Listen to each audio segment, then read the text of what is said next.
প্রিয় দর্শক, আসসালামু আলাইকুম। বিশ্বকাপ ফুটবলের উন্মাদনা যেন ধীরে ধীরে বাড়তেই থাকছে। এই মুহূর্তে ফ্রান্স ফুটবল দল তাদের বিশ্বকাপ স্কোয়াড ঘোষণা করলেন।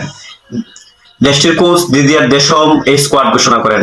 26 জনের এই স্কোয়াডের অধিনায়ক হিসাবে নির্বাচিত করেছেন কিলিয়ান এমবাপ্পেকে। তার নেতৃত্বেই আরেকটি বিশ্বকাপ খেলতে যাচ্ছে ফ্রান্স।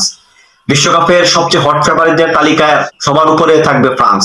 গতবারের রানার্স আপ দলটি এই মুহূর্তে আছে দারুণ ছন্দে এবং দলের সব প্লেয়ারই প্রতিটি ক্ষেত্রে আছে তারকাদের আবির্ভাব।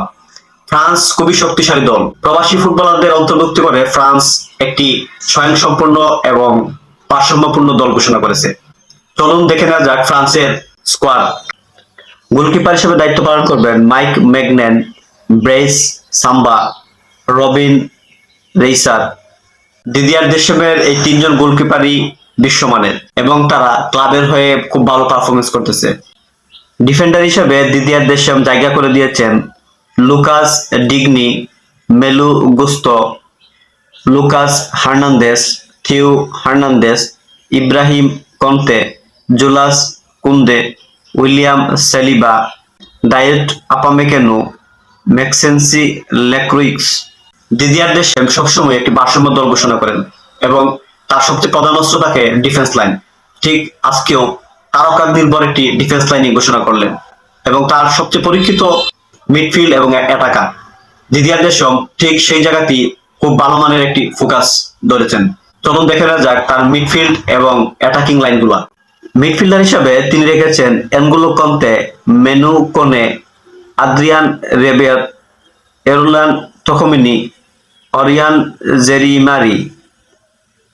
অ্যাটাকিং লাইনে তিনি রেখেছেন বিশ্বের সকল তারকা প্লেয়ারদের: Magnes Akliouche, Bradley Barcola, Rayan Cherki, Ousmane Dembele, Desire Doue, Jean Philippe Mateta, Kylian Mbappe, Michael Olise, Marcus Thuram. Didier দেশের যে অ্যাটাকিং লাইন উপস্থাপন করেছেন তা যে কোনো প্রতিপক্ষের ঘুম হারাম করে দিতে সক্ষম। রাইট উইঙ্গে রায়ান চেরকি, লেফট উইঙ্গে মাইকেল অলিসে এবং স্ট্রাইকার হিসাবে কিলিয়ান এমবাপ্পে। এই তিন অ্যাটাকার যখন প্রতিপক্ষের সামনে দাঁড়াবে, প্রতিপক্ষের ডিফেন্ডার গুলা তাসের ঘরের মতো ভেঙে পড়বে। প্রতিটি প্লেয়ারের আছে নিজস্ব স্টাইল, আছে ড্রিবলিং করার সক্ষমতা, গোল করার সক্ষমতা, স্কোর করার সক্ষমতা। এই অ্যাটাকিং লাইনে দিদিয়ার দেশম ওয়ার্ল্ড কাপে যাবে। নিঃসন্দেহে বলা যায় ফ্রান্স হলো ফেভারিটদের অন্যতম ফেভারিট। তবে একটি দুঃখের বিষয় হলো দিদিয়ার দেশমের দলে জায়গা হয় না রিয়াল মাদ্রিদ তারকা কামাভিঙ্গার। কামাভিঙ্গার রিসেন্ট ফর্ম খুবই হতাশাজনক। রিয়াল মাদ্রিদের হয়ে বাজে পারফরমেন্স একের পর এক উপহার দিয়েছেন তিনি। লাস্ট চ্যাম্পিয়নশিপ ম্যাচে অহেতুক এক ফাউল করে লাল কার্ড খেয়ে রিয়াল মাদ্রিদকে চ্যাম্পিয়ন্স লিগ থেকেই আউট করে দিয়েছেন। তাই দিদিয়ার দেশম সবচেয়ে বড় বাজেটি আর নেননি কামাভিঙ্গার উপর। তার পরবর্তীতে তিনি অসংখ্য মিডফিল্ডার দলে রেখেছেন। যদিও কামাভিঙ্গার পটেনশিয়াল নিয়ে সন্দেহ থাকার কোনো সুযোগ নেই, কিন্তু রিসেন্ট পারফরমেন্সের কারণে কামাভিঙ্গা দল থেকে বাদ পড়ে গেছেন। তারপরেও ফ্রান্স যে দল ঘোষণা করেছেন সেটা খুবই ভয়ঙ্কর একটি দল। যে কোনো প্রতিপক্ষকে গড়িয়ে দিতে এই দলটি সক্ষম।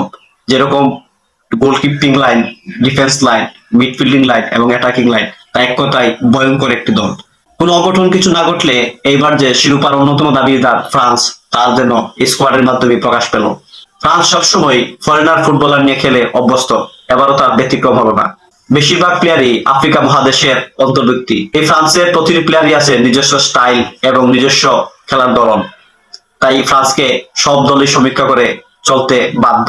ফ্রান্সের জন্য শুভকামনা থাকলো, বিশ্বকাপে ভালো কিছু করুক এবং ফ্রান্সবাসীকে গর্বিত করুক। সবাইকে ধন্যবাদ।